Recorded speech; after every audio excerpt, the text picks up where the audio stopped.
Hi guys, welcome back. So I know some of y'all have been asking me, "Oh, why don't you show your face?" and saying like, "We can't see your face." No, duh. I do this on purpose, you guys. Like, come on. Do you guys always have to see my face when I do these recordings? Majority of my videos, you guys can see me, right? But there are times like this on a Tuesday morning 10 o'clock in the morning. I'm lounging around the house. I'm not fully dressed. Why would I get on here and do a video if I'm not fully dressed? But I have things to say though. This is the thing. So sometimes ideas strike me in times where I'm not fully dressed. And I don't feel like I have to get dressed just to do a video necessarily or to talk to you guys about something that I need to address, right? Because I'll get inbox messages or I'll get comments on the video, people wanting me to answer their questions. And some questions can be answered by me typing a line or two, a couple words, right? But some questions just cannot be answered in that fashion. So I have to do a video to be able to address the question. So that answers your question for the people who are saying, we can't see your face. I'm like, come on, guys. You don't have to see my face to listen to the video. I mean, I get it. I have a beautiful face. You guys would prefer to see me. But you guys know how I look. Just look at my previous videos. Over 99% of my videos, you guys can see my face, okay? This is actually something new that I've just started. It's like I can count the number of videos where you guys don't see my face probably on one hand. So I don't make these videos that often, but they come. Now, that answers that. Now, let's go, because I have a few things I want to talk to you guys about. Next thing is this whole question as to why am I making up excuses for not talking to guys on dating sites? Excuse me? Excuse me. Last time I checked, a woman has the right to choose who she wants to talk to. I am not obligated to speak or talk or entertain anybody on a dating site, first and foremost. And this question was in response to my video I made yesterday where I did a screen record and I was just showing you guys my dating experience and how I received hundreds and hundreds of messages within like a week's time, you guys, from different guys wanting me to entertain them, wanting me to engage in a conversation with them when they don't have anything to talk about. Not only that, but I'm not interested. Hello. I mean, I feel like that's a very redundant question. And the person that asked me that question was a black male, by the way, who said, oh, first of all, he spoke in like third person. Like, I'm like, don't you see that the person that made this video is right here? Like, I'm not posting a video about somebody else. Video is about me. So he goes and said, oh, well, why does she make excuses for not talking to guys and she's on a dating app? First of all, why don't you go ask her? Like shit like that. He would definitely be a guy that I would not talk to first and foremost. Like I would not entertain him. I would not talk to him because you just don't get it. You know, like you feel entitled. I don't have to talk to you. I'll get messages from guys that they'll speak. They'll say, hey, you know, and they'll be like, oh, why you didn't speak? Why you didn't speak to me? I don't have to speak to you. Just because we're on a dating site, I do not have to speak to you. I just don't. What makes you think I should have to speak to you? I don't have to speak to you. And yeah, like I said in my previous video, guys said, "Oh, I know why you're single, because you're so conceited." No, I just have a preference, you guys, and that's the main reason why I want to talk to you guys in this video. Because I've said it before in other videos, so I'll talk to you guys about my dating preferences. And for me, I don't consider myself picky, right? But I do have certain things that I'm interested in, and the things that I'm interested in are not common. It's like more of alternative type of a lifestyle, right? So these dating sites, I mean, yes, they feature a variety of different people and profiles, all kinds of people, different races, different ages, different interests, different everything. But the things that I'm interested in is, like I said, is very uncommon, is rare. It's a very small subset of group of people who are interested in what I'm interested in. And not only that, even within that subset of group of people, it's still a very small, like it's I have a certain type even within that subset, right? So let's take, for example, black people. We know black people are considered the numerical minority in America. We only make up 13% of the US population. It's a very small subset, right?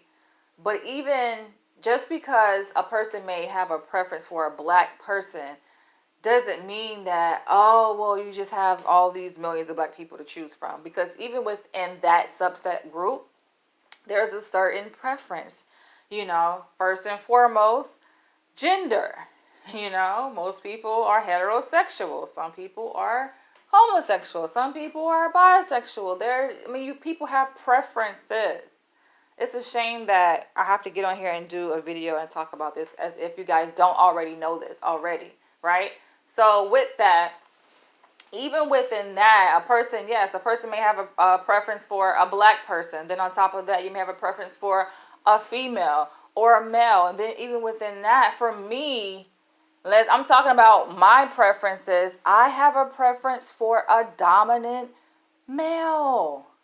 And even within a dominant male, there's still even a more specified preference. There's different types of dominant men. And I'm speaking to people who are familiar with the BDSM world, right? A lot of you guys are not familiar with the BDSM world.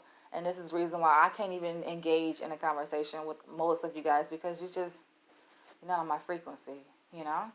And it's not like I'm throwing shots at you guys. Like, I'm just saying, we're talking about language here.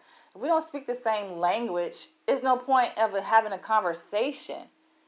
So instead of you getting on my post saying, oh, why are you making excuses? Why not try to understand? Like, instead of being judgmental and making assumptions, why not try to understand, the motivation behind my preferences that I indicate in my profile?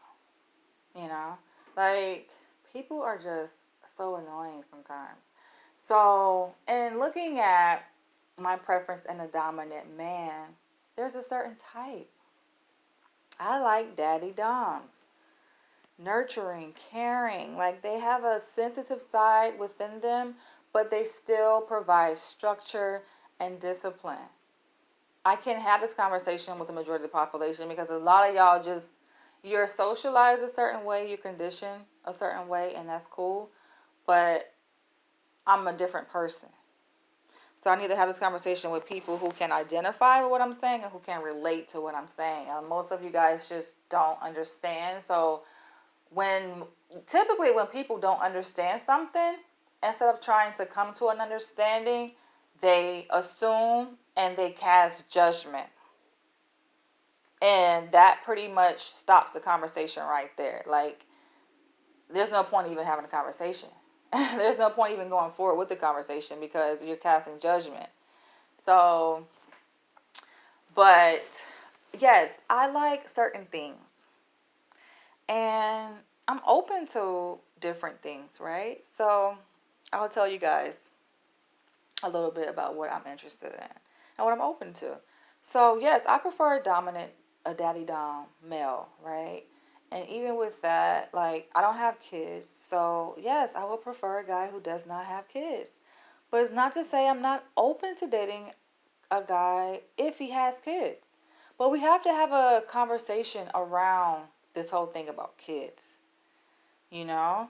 Like, and I touched on this briefly in my previous video. Like, if you have kids, you have to be able to articulate what is it about me that's going to be different, because something obviously didn't work out between you and your baby mom. So I'm like, what is that gonna make me? How am I any different? Like, if it ain't work out between you and your baby mom, and she carries your child, she risked her life to carry your child, your seed,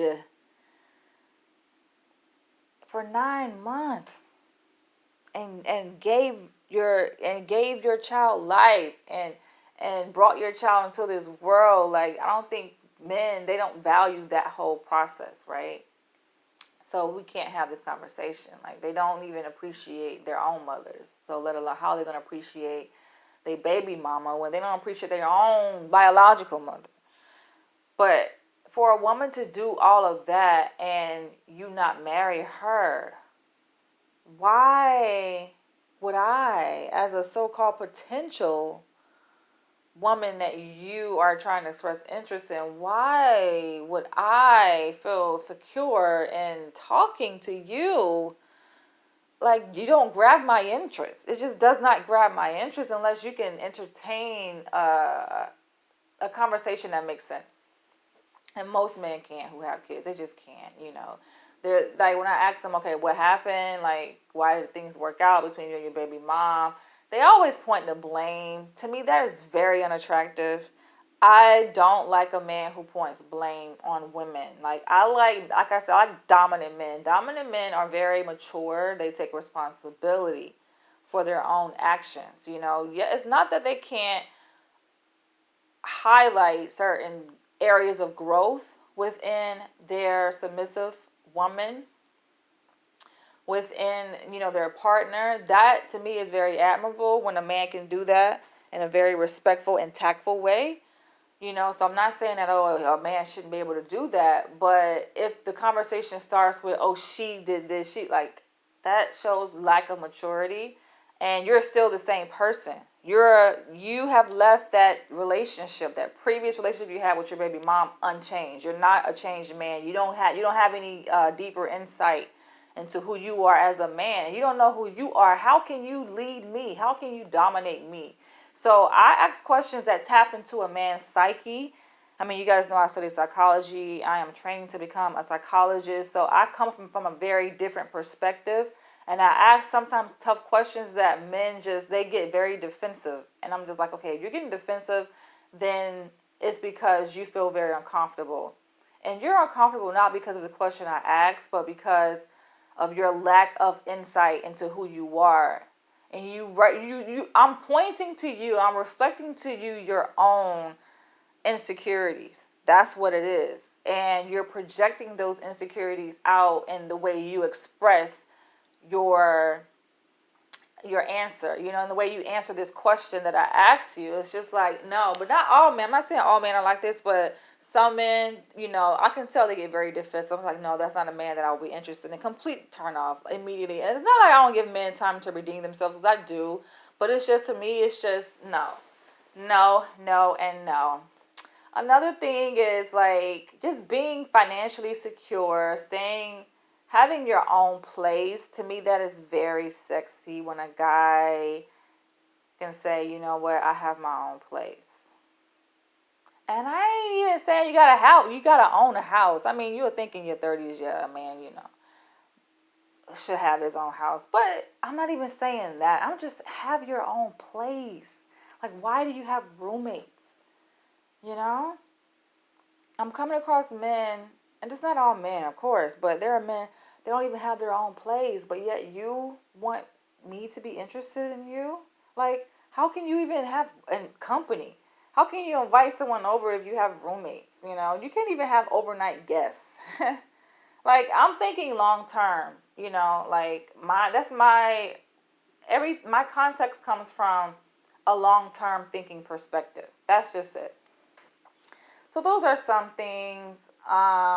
Recently, I've come across a few guys because I have expressed interest, in a non-monogamous type of relationship.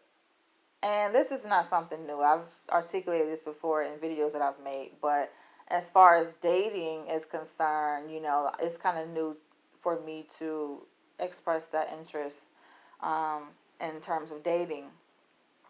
And I'm like, okay, I'm doing it because I am open to it.